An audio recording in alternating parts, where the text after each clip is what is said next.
Je vous rappelle qu'il existe un premier avant-propos, voici le deuxième, et il va même y en avoir un troisième.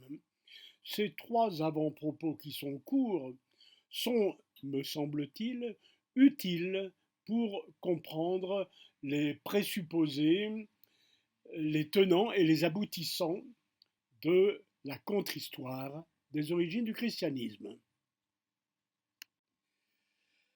D'abord, je vous rappelle la définition de contre-histoire. C'est un genre qui va avoir un grand développement dans les années qui viennent. La contre-histoire est une approche critique et alternative de l'étude du passé. Elle consiste à remettre en question les récits historiques traditionnels, souvent considérés comme figé ou univoque. Cette démarche vise à donner la parole aux acteurs marginalisés ou occultés par l'histoire officielle, ainsi qu'à mettre en lumière des événements, des faits ou des perspectives négligées.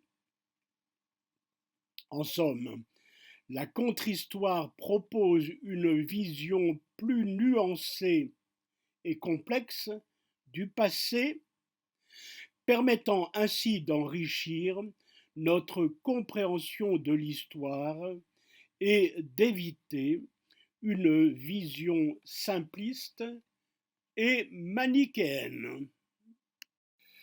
Dans le premier avant-propos, j'explique, en m'en excusant, pourquoi je publie un travail inachevé. Parce que, ou bien je le publie comme ça, ou bien il passe par pertes et profits. Dans ce second avant-propos, je voudrais dire quelques mots sur la notion de contre-histoire. Elle est relativement récente, mais elle n'est pas entièrement nouvelle. Il y a, très important, la contre-histoire de la philosophie par Michel Onfray, en 12 volumes. Il y a une contre-histoire de la France par un collectif d'historiens. Il y a une contre-histoire de la Troisième République qui m'intéresse beaucoup. Il y a une contre-histoire de la décolonisation française, très important. Il y a une contre-histoire des États-Unis. Et puis, il y a au moins trois contre-histoires d'Internet. Donc, Internet a une histoire. L'une de ces histoires fait apparaître Internet au XVe siècle. Pourquoi? Eh bien, c'est une des libertés de la contre-histoire. C'est une histoire qui s'écrit hors des normes.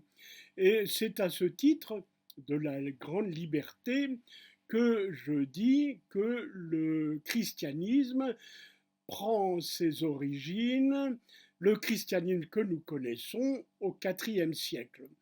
Je ne dis pas qu'il n'y ait rien avant, mais je dis que, premièrement, ce qu'il y a avant n'est pas, et tant s'en faut, n'est pas le christianisme que nous connaissons, premièrement, et deuxièmement, il s'agit d'une période anhistorique, en dehors de l'histoire, donc ne permettant de rien connaître d'une manière satisfaisante pour l'histoire. J'ajoute que cette contre-histoire est par conséquent une déconstruction. Mais il ne faut pas confondre la déconstruction et la destruction. La déconstruction a un but, c'est de reconstruire. C'est la reconstruction.